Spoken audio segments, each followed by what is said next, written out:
Tonight, witness to a Rottweiler attack. I had heard a god-awful cry for help. It scared me really bad. The 3 dogs involved now in animal control's care.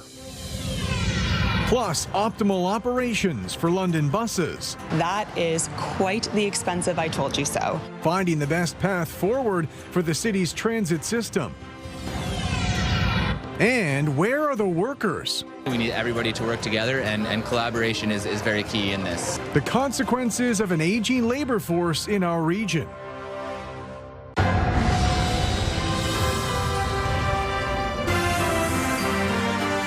CTV News with Carlyle Fiset. Good evening. Thanks for joining us. We begin tonight with questions in East London a day after a woman was attacked by 3 dogs, which were already under a muzzle order.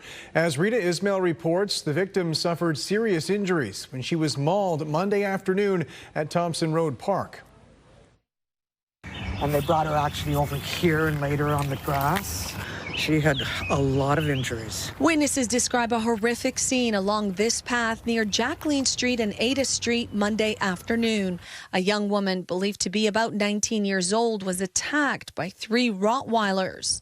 I had heard a god-awful cry for help. It scared me really bad, and I had to go back and see what it was, and I found a woman with 3 dogs attacking her, and I just yelled at the top of my lungs for them to back away from her. Police later warned the public to stay vigilant after the dogs were reportedly seen running loose in the area. In a statement today, the city confirmed that all 3 dogs have been captured and are secured at London Animal Care Centre. The city also revealed the dogs were already known to animal control officers and were under a muzzle order at the time of the attack. Police say the woman was taken to hospital with serious injuries. Yeah, she looked pretty bad. She had her bone was showing on her leg.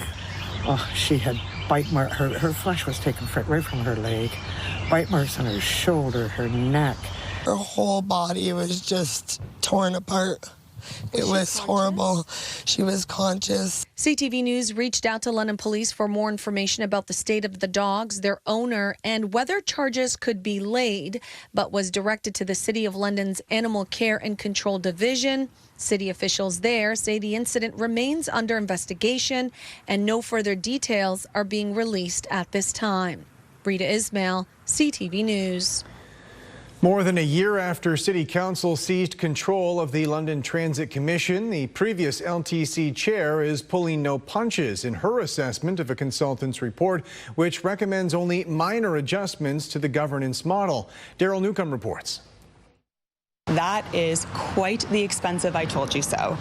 The report essentially supports exactly what I proposed on behalf of the Commission in March 2025. The former chair of the London Transit Commission says a governance review and audit by a consultant supports what she argued for over a year ago, as council prepared to debate a motion that would temporarily disband the commission following the resignation of 3 members. My message is do the audit, ice this motion for a year, and let's work together. We have a governance crisis. Ultimately, council removed Marintet and the remaining commission made up of citizen appointees and 2 seats reserved for councillors. It's been temporarily replaced with the current commission made up entirely of council members. Marintet says the transition period led to a learning curve as well as a loss of institutional knowledge. Wandering into that situation with no experience or any real context for what's actually going on at the ground level, that definitely triggered a loss of momentum on some key issues.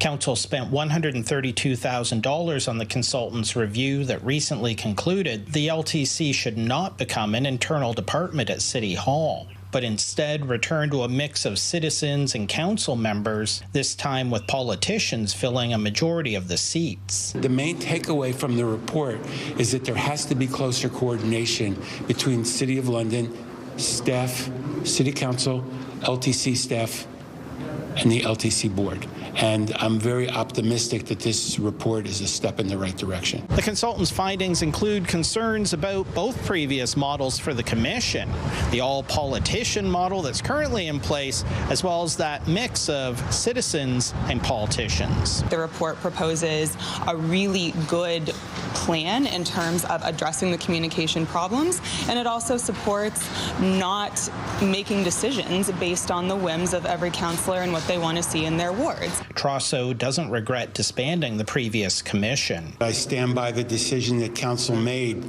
given my assessment and the assessment of others in terms of the effectiveness of the previous board. A council committee will consider the consultant's report on May 28th. Daryl Newcomb, CTV News.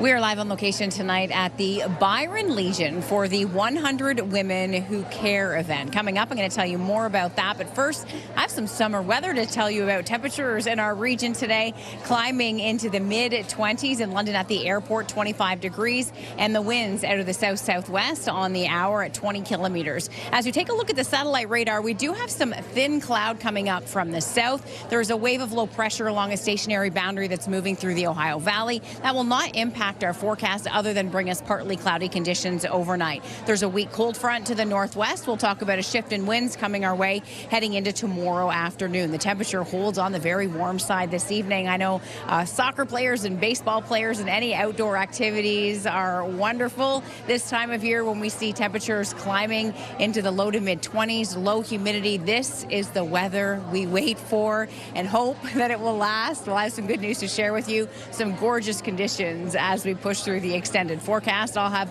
more live on location from the Byron Legion, the 100 Women Who Care event coming up a little later in the show. Carlyle, back to you. Thank you, Julie. The head of London's regional HIV/AIDS connection says once the city's only supervised consumption site closes, there will be a major gap in life-saving services.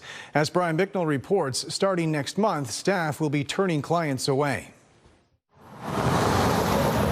It is a lifeline for those who depend on it, but the CarePoint supervised consumption service will, in a few weeks, no longer exist. Devastating news for supporters like Kyla Craig. It's very important because we don't want anybody dying anymore. The provincial government has ended funding for all remaining supervised consumption sites, including London's CarePoint.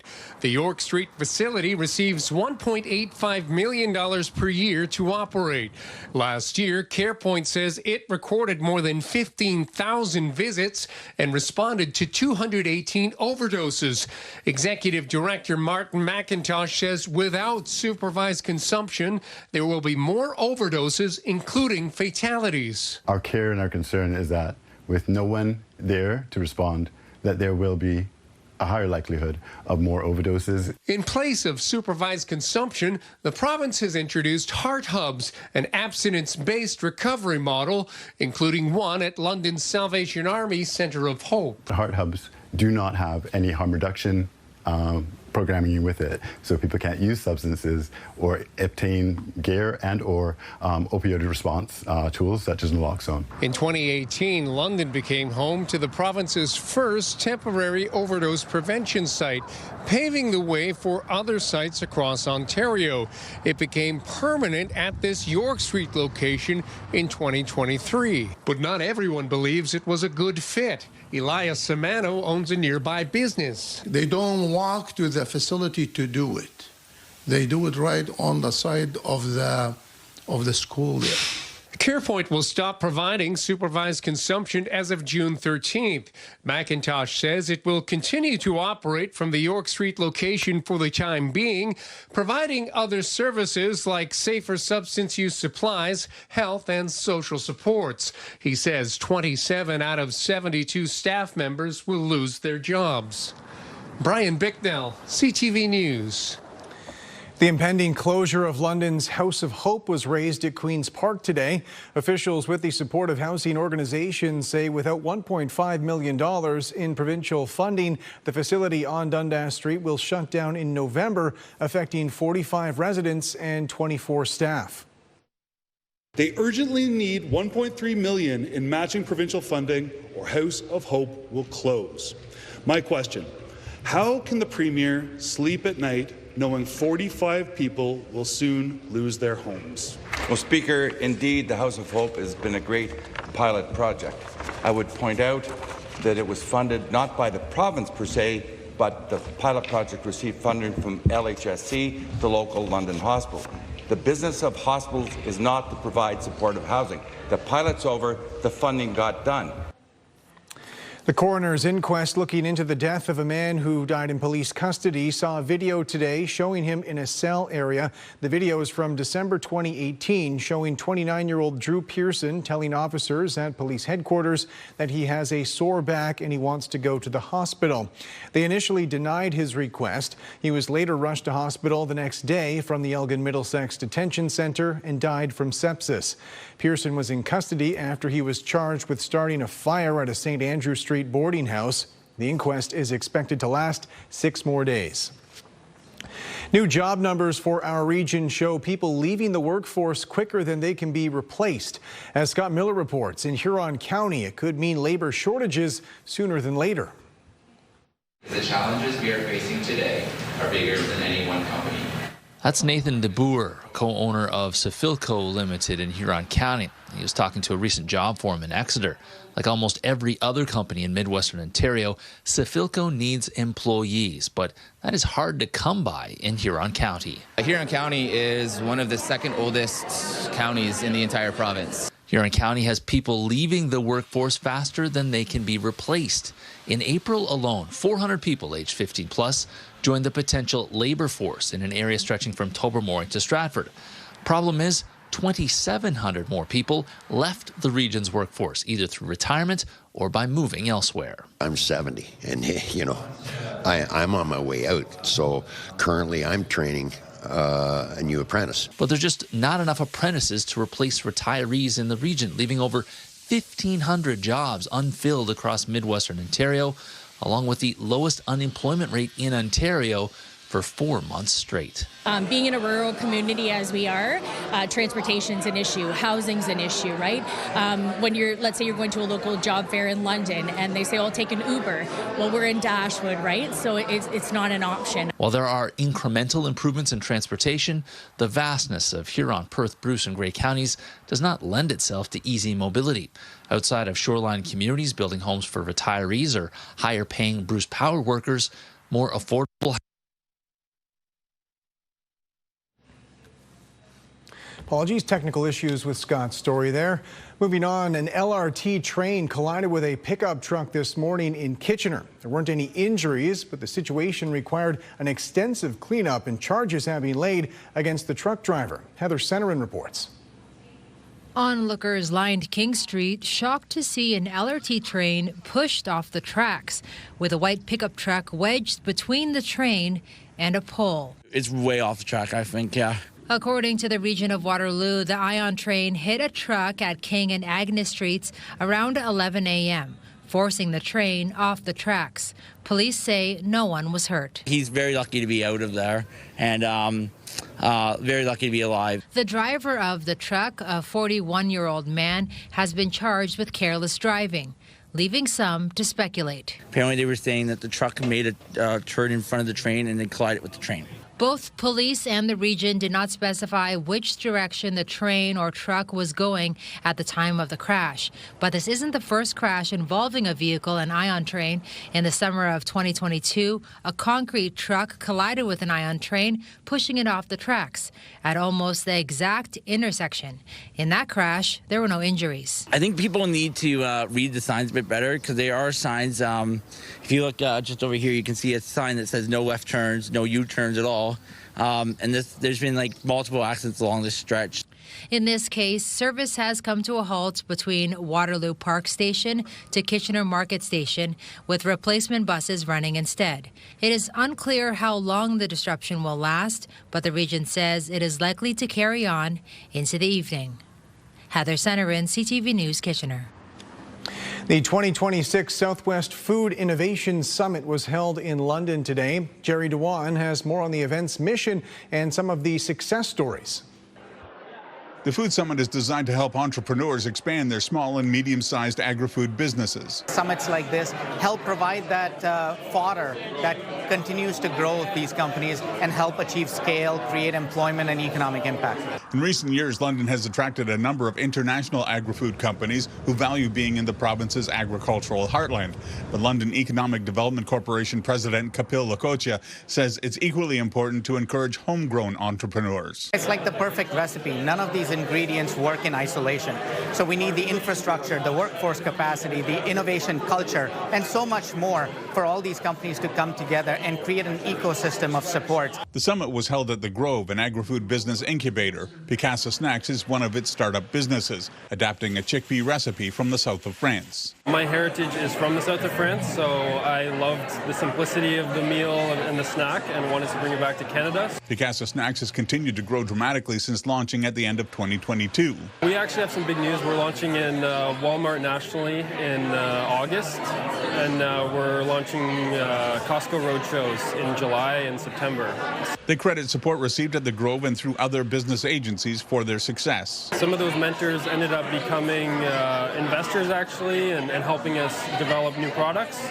Other ones helped us a lot with like regulations and navigating the whole food compliance side of things.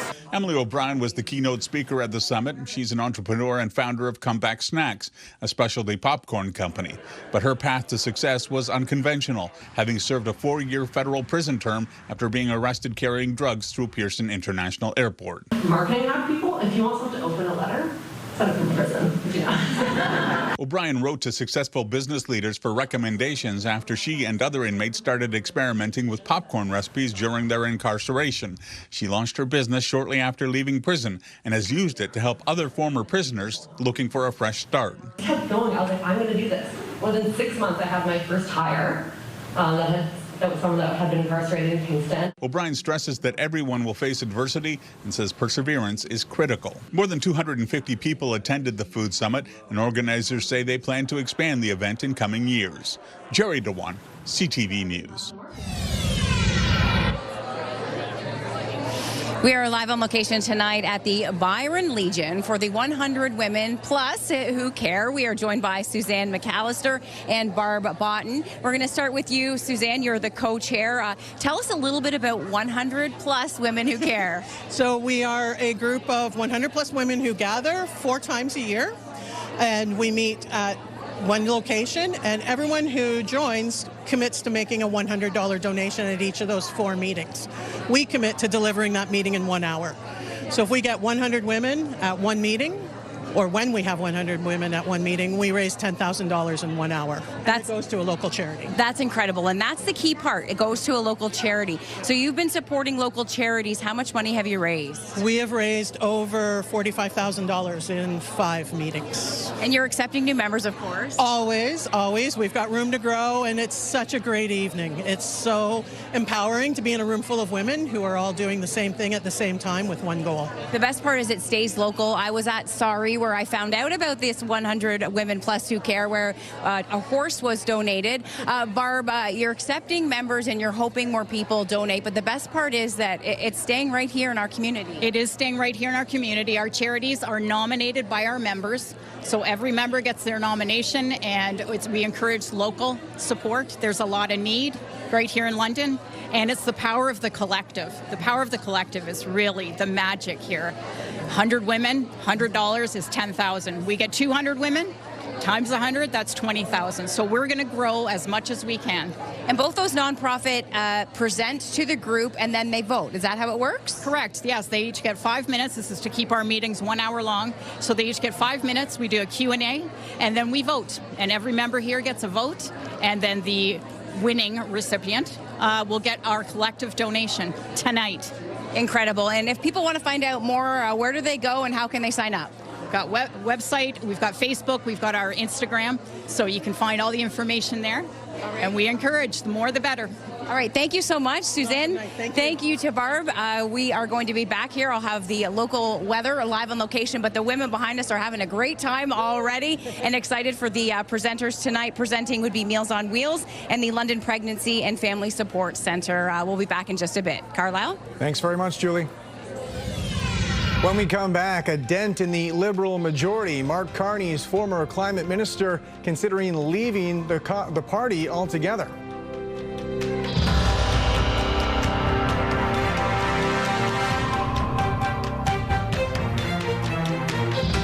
Download the CTV News app and stay on top of local stories as they unfold. We begin tonight with Ontario's Customize your feed and watch live wherever you are. ctvlondon.ca, your home for news.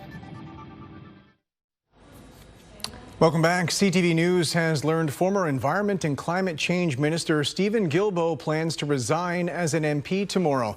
The move is over his concerns about the Liberal government's climate policy rollbacks. 4 federal government sources have told CTV News the recent memorandum of understanding with Alberta over a new pipeline is the most recent concern.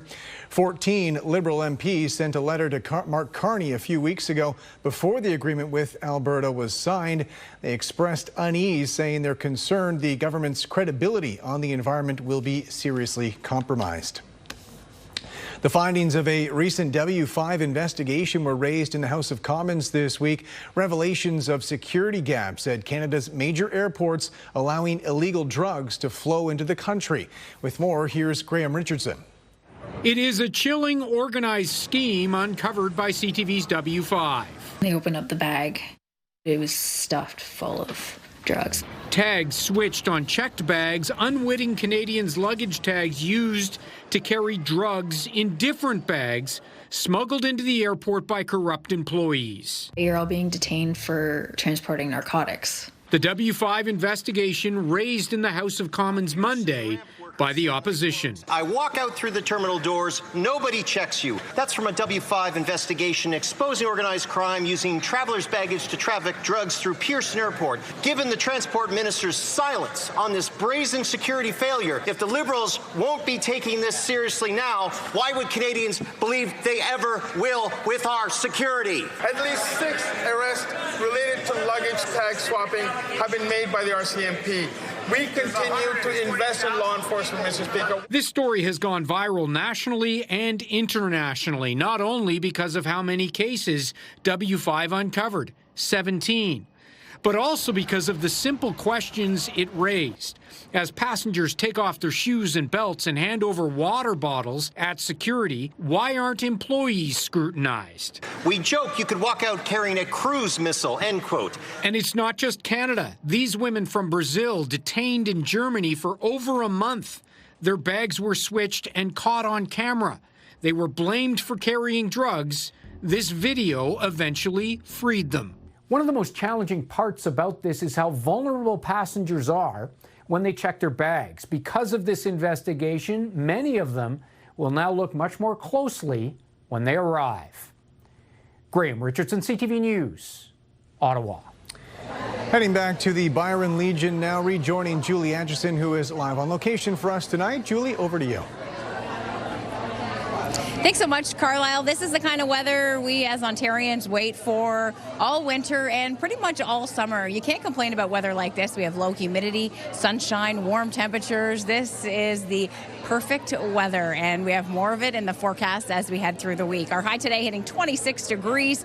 Normally we're at 21, 10 degrees our low last night. It will be milder across the region overnight. Now, I mentioned a blocking pattern last week. I'm going to talk a little bit more about that in just a second, but the blocking pattern, we're on the good side of it this time, and that means much of the same. Midwestern Ontario, temperatures between 22 and 26 degrees. A bit of that high cloud is creeping in from the south, but it's just giving us a little filter to our sunshine, full sun, as we head towards Grey and Bruce County. So we have this stationary boundary that's pushing up from the south, and that's where the cloud's coming through tonight, so partly cloudy. But a cold front to the northwest will slip through tomorrow, but this one comes through dry. What it will do is bring a wind shift. So winds will be shifting to the northwest as we head into your Wednesday, which will mean cooler conditions by Thursday. Now, the heat is on in southern Saskatchewan, a heat warning in effect, and I checked just before I came in, the temperature was 35.7 degrees in Val-Marie, Saskatchewan. Overnight, temperatures dip down between 10 and 14. Over 48 hours, we don't have any rain on the way. That front's going to eke out a little bit of cloud cover over the area tomorrow afternoon. So we'll go from full sunshine briefly to a mix of sun and cloud, and it wants to skirt a shower by Essex County overnight tomorrow night. But other than that, we're not expecting anything. It's dry, beautiful. If you've been waiting to stain your deck or do some outdoor chores that you need some dry days, like your driveway, things like that, this is the weather to do it. 25 degrees heading into tomorrow afternoon, and that northwest wind shifting, ushering in a cooler day as we head into your Thursday. Mainly sunny and 22. We'll hold on to 22 degrees on Friday, and then Saturday mainly sunny and 20. The weekend is shaping up to be absolutely fantastic. I know many of you, when we get a weekend where we get rain, it really puts a damper on things, especially when we want to get out into our gardens and enjoy some spring activity.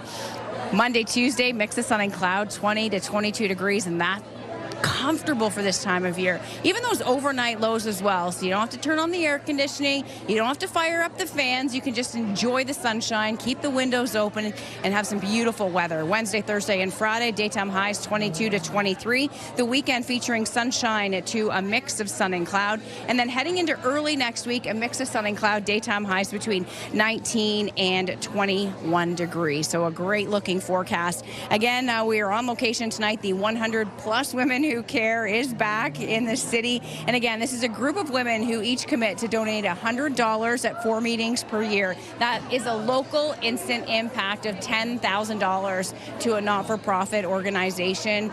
So again, all that money stays right here in our community. So really having an impact. The next couple of meetings coming up, September and November. So you still have an opportunity to be part of this wonderful organization. The energy in here tonight is amazing. All the ladies are chatting back and forth, talking about the presenting charities, of course, that are coming up. And again, tonight it's Meals on Wheels and the London Pregnancy and Family Support Center.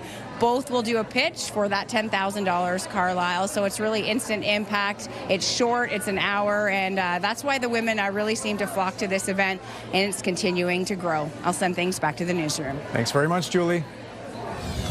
Still ahead, repair or replace? Why the cost of fixing a faulty appliance might be more than the machine is actually worth. And later in the newscast, Lauren Stallone will be with us for Behind the Likes this week. Lauren, I have a hunch that I should be bringing my appetite this week. That's right. We get to eat again. I made you wait enough, and the time has come. Fantastic. That's later in the newscast. Stay with us. We got your summer plans all sorted out. We want to send you to see Jelly Roll at FEQ in Quebec. It's happening this July. Flights, hotels, tickets, everything. You can check out more details at purecountry93.ca.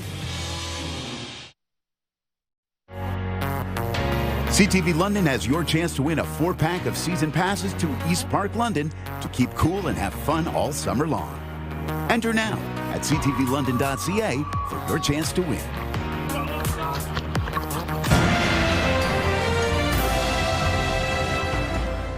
New data from Equifax Canada shows insolvency volumes have reached their highest level since 2009.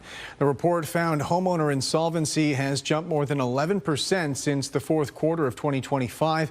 Total consumer debt rose to $2.66 trillion, a year-over-year increase of 4%.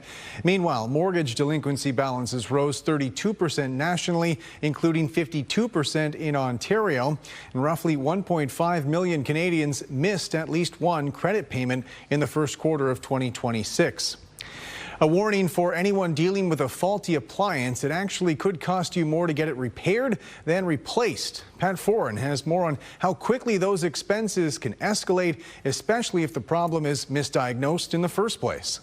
It's not working. No heat whatsoever. Louise Renwick of Markham says in early May her 4-year-old oven quit working. She called Samsung, but then decided to go with what she thought was a local repair company. A technician came to her home and charged her almost $800 to change a temperature sensor, but the oven still wouldn't turn on. So I said, oh, just a minute. I don't think it's working. So I tried it, and it's exactly the way it was before he came in. She was then told it was the oven's main board that needed replacing. They offered a 10% discount on the part, but with taxes and labor, repairs would be more than what she paid for the stove in the first place. They won't come back unless I agree to pay another $700-800 on top of the $800 I've already given them. She hired the A-Team Appliance Repair, which was the first company to pop up in a Google search. On the invoice, it says A-Team Appliance Repair works out of this building in Markham, but the security guard said they left 5 months ago. Our emails to the company were not returned. When we called them, they hung up. Thank you for calling Appliance Repair Team. Hello, Lisa speaking. How may I help you today? Hi, it's Pat Foran calling from CTV News. We're just trying to speak to someone about a complaint. Hello? That is a very high number of complaints. The Better Business Bureau says in the past 3 years, there have been 732 complaints filed against the company, and they've been given an F, the Bureau's lowest rating. There's a pattern of complaints. Consumers are alleging that the company is unable to properly diagnose and repair the appliances effectively, and the cost of repairs are grossly inflated. The BBB suggests checking its website for reviews, calling a manufacturer directly, and to realize some companies pay Google to be the first to pop up in online searches. As for Renwick, she's putting her money towards a new stove, not more repairs. I can buy a new one for $1,200. That's better than this stove. Pat Foran, CTV News. Canada's main stock index was weighed down today as investors wait and see what happens with an Iranian peace deal. The TSX lost 177 points. In New York, the Dow fell 118. The Nasdaq gained 312. The Canadian dollar lost a modest 0.04 of a cent. On commodity markets, gold dropped almost $21 an ounce. Oil fell almost $3 a barrel. Still ahead, walking the red carpet in Stratford. All the details from the official launch of the festival's 74th season. Welcome back. The federal government is investing in Canada's wildfire response capabilities. To lease 10 additional wildfire fighting aircraft that will support our provinces and our territories in their response, and that will be available beginning this wildfire season. The 10 aircraft include 4 air tankers, 5 helicopters, a bird dog plane, and 2 support assets. The planes will be stationed across the country based on expected need. Instead of buying the aircraft, the feds have leased them, saying that allows them to be used immediately with pilots already in place. Provincial police say they've arrested a suspect after recovering stolen vehicles worth an estimated $1 million in Port Hope. According to police, officers responded to reports of a stolen vehicle last weekend. They say 7 vehicles and a fishing boat were found the next day after a search warrant was executed. Police say a 41-year-old man now faces nearly a dozen charges. The stage is set for the 74th Stratford Festival, with the 2026 season kicking off last night. With more from the red carpet and a look ahead to this year's lineup, here's Jeff Pickle.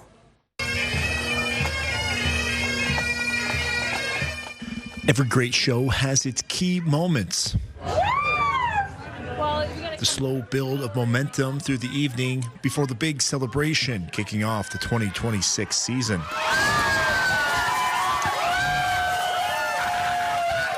The cast of Guys and Dolls bringing the excitement to the red carpet.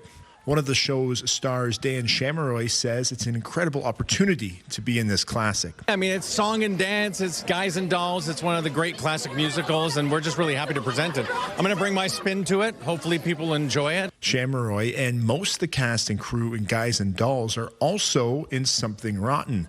Shamroy says it's a true test of endurance to switch between roles, sometimes on the same day. Like, you just got to pace yourself and try to find somewhere to rest in between there. They require different vocal demands, and so I just got to sort of chill out when I have an opportunity to do that. But I'm very, very excited to do Rotten again for the people and play these really wonderful parts. Both plays are directed by longtime Stratford director Donna Fiore. Big, huge production numbers in that show. Both shows are musical comedies, and so Something Rotten is crazy. I call Something Rotten. We did it 2 years ago, and I brought it back. and we're calling it extra rotten. According to Fior, featuring the same cast in 2 plays will offer the audience a unique experience. Almost exactly the same people. So, you know, at the afternoon, you could come and be in Renaissance England and go have dinner and come back in your 1949 Times Square in New York City. And while it's opening night for the festival season, it's the final opening night for artistic director Anthony Cimolino. Oh, it's a life change. I mean, it's been 39 years that I've been at the festival and doing these opening nights, and so I'm going to miss it terribly, but I'm also curious about what happens at this time of May if I'm not here, so that'll be fun. Cimolino has led the Stratford Festival since 2012, including through the difficult pandemic years. Last year, we managed to sell more tickets than we did in 2019, pre-pandemic, and that I could see that we're on a good footing. We're going in a good direction, and so I feel like I can hand off this precious place to the next artistic director in good stead. From the beginning to the end, Stratford hopeful for another big season. Jeff Pickle, CTV News, Stratford. Tomorrow on CTV News, a controversial acquisition. Oxford County Council discussing the former YMCA in Woodstock and the plans to transform it into a homeless shelter. Tomorrow on CTV News at 6.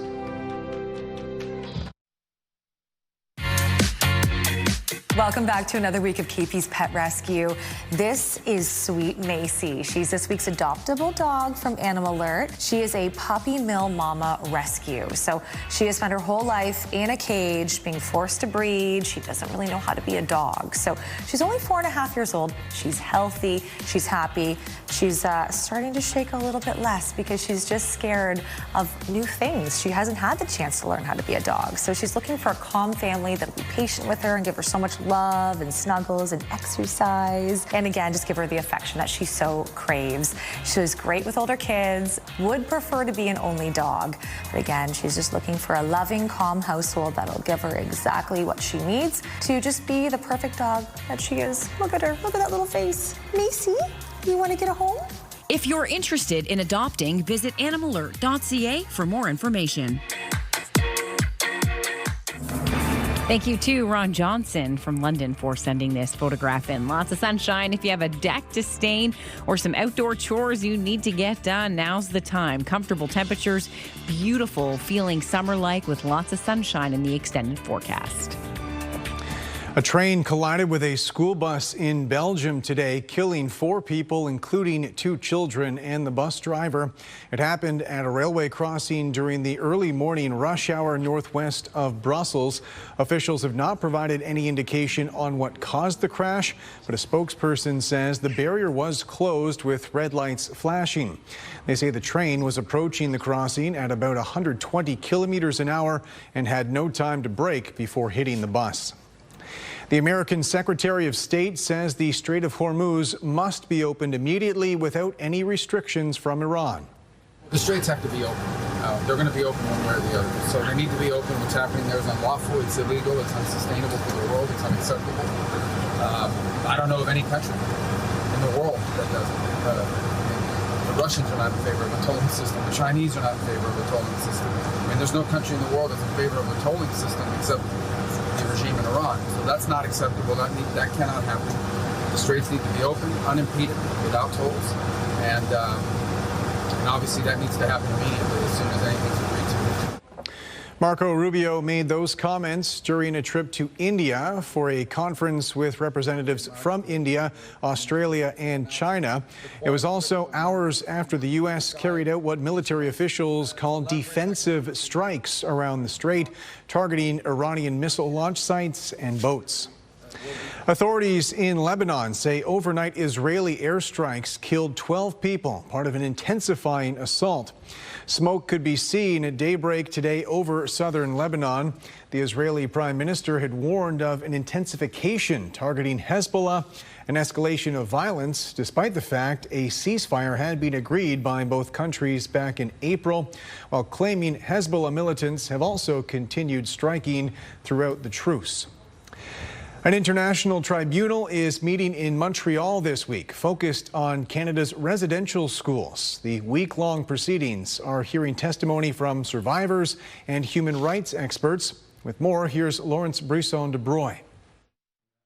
Leo Nicholas is a survivor of the Mohawk Institute residential school. He was taken from his family at just 10 years old. For 6 years, he says he was abused, beaten, and left feeling empty. He says, nobody's going to believe you. So guess what? Didn't say any more thing about it. Carried it for a hell of a long time. Tried to kill myself. Tried to drink myself to death. And I tried to deal with it. And I couldn't. Nicholas's testimony will be part of this week's Permanent People's Tribunal in Montreal. The international panel is hearing from survivors, experts, and advocates while examining Canada's role in the residential school system and the abuses linked to it. Leading the proceeding is lawyer Krista Bigcanoe. She says the goal is to push for reparations and solutions for those still living with the impact. But she also believes the hearings could shift public understanding. The world is watching. And when they hear of the acts and when they see the evidence and when it's undeniably in front of them, you combat things like denialism. While the tribunal has no legal power to force action, Bigcanoe argues its influence still carries weight. They're in their 57th session. They have legitimacy not internationally.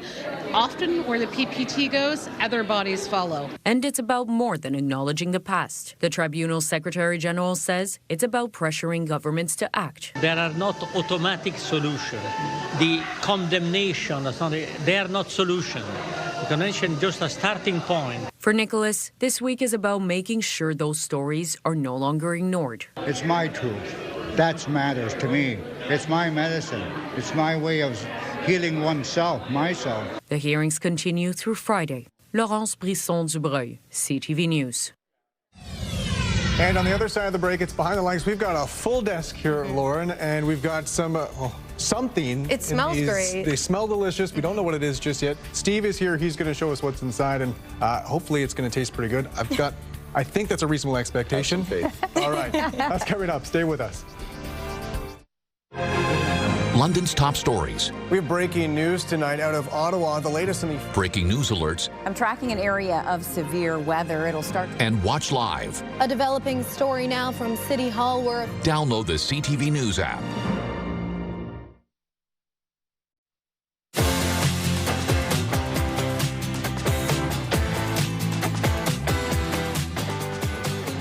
Before we go tonight, it's Behind the Lights with Lauren Stallone. We have Julie Anderson with us and Steve Boyle, who has brought some goodies here, Lauren.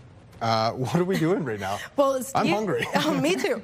Steve is the owner of Meat Candy Barbecue. Now, Steve, tell us a little bit about how your business came to be. I know right now it's gaining a lot of traction on social media. And Definitely people are, nice. yeah, and they're documenting their experience trying your delicious food. Awesome. So I guess, long story short, this started in 2019, right when COVID was hitting. I was actually diagnosed with cancer early 2019, working in the construction industry, and I had the fear of God put into me: if I don't wake up tomorrow, my wife can't do the job I was doing.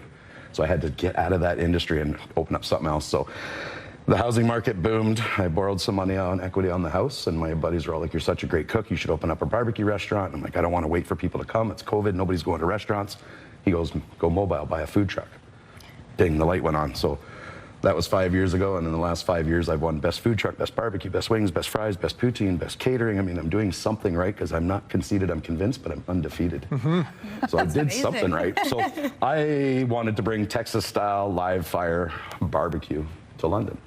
Well, good for you. We're doing something right. So I'm more on the carnival side of things. Right. I think we all are here as well. I mean, we all are meat lovers, I would say, right? Yeah, absolutely. Yeah, for sure. Right. And it smells great. So what did you bring with you? So I have brought, anybody can do the briskets, the ribs, the chickens, and things like that. But what I'm known for is my carnival barbecue. So I have something called an armadillo egg. Did you hear carnivore? I did. I heard carnivore. I heard my mind is carnival. He did say carnival. Okay. Just fun barbecue that flavors you've never had in your mouth and things you've probably never seen on a typical menu.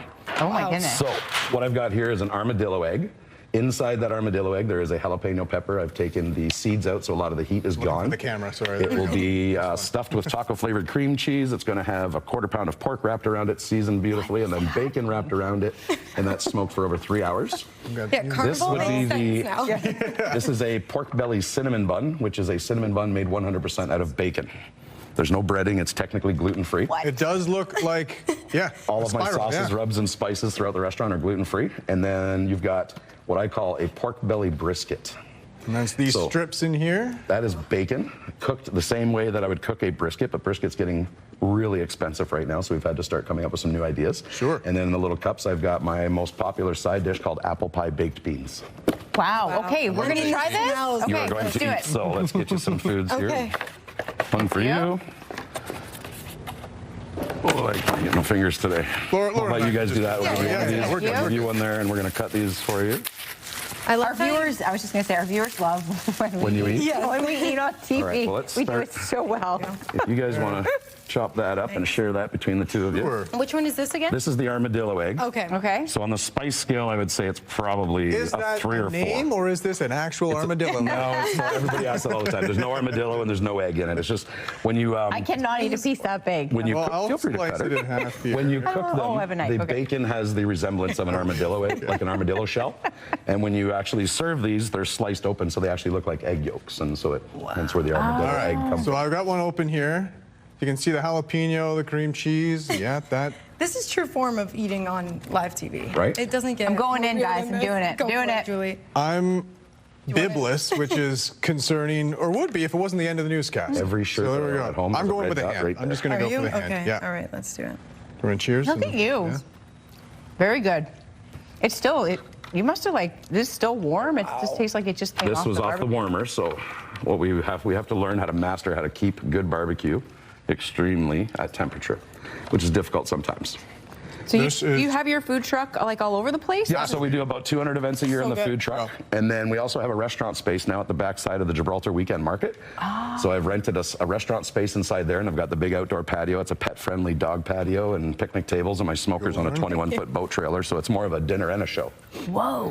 That's good. That's good. I like Dinner and I a like show that. is exactly what we're providing there you now. go. Yeah. Hope you're enjoying your meal. We've got quite a starting breakfast. Thank you so much for watching. Appreciate Steve coming in to share this You're with us. so welcome, guys. Good morning, Julie. That's it for CTV News. We'll see you again tomorrow.